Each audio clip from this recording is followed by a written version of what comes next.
Kaixo, bera da Juanjo Abaurrea, eta ni naiz Luisa Aldaburu, eta atzean dago Javier. Durangoko arte akademiakoa Javier, eta hiruon artean batipat, nik usten dut gu izan gerala goiz guztia, eta atzaldean mural bat egiten gaude.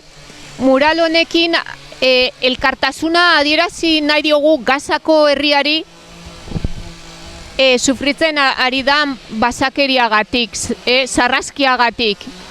Eta elkartasuna adierazi dugu pertsonan irudi hauen bidez, da bezala bakearen alde, maitasuna erein. Ja, naskatuta gaudelako ikustea munduan egiten diren astakeriak azken finean, eta horren aurrean gu gaude krudelkeria horren tartean, reibindikatu nahian, pake bideak, eta ez ziala konfliktoak horrela existitu behar, bakarrik jende xumeari sufrimendua dakarkiolako. Eta gero horri datziko dugu, hori bihozgabekoen basakeriari, ez, eta pakea ere indezagun, pakea sortu. Azkenean diruagatik eta hainbat egoismoengatik, gerrak dira. Ez dute bestea arrazoirik.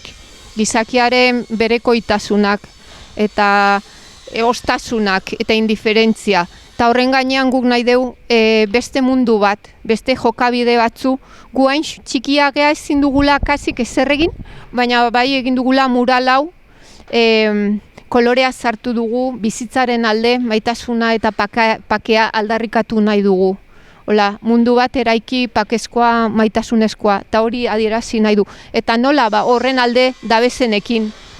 Eta beste mundu txar hori sortzen dutenen kontra.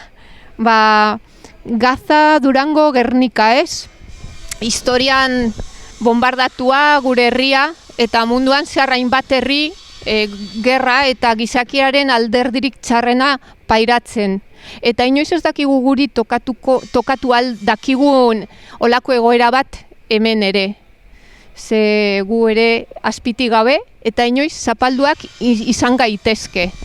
Orduan eskatzen dugu elkartasuna eta aldarria pakearezko bideak jarraitzeko eta sortzeko.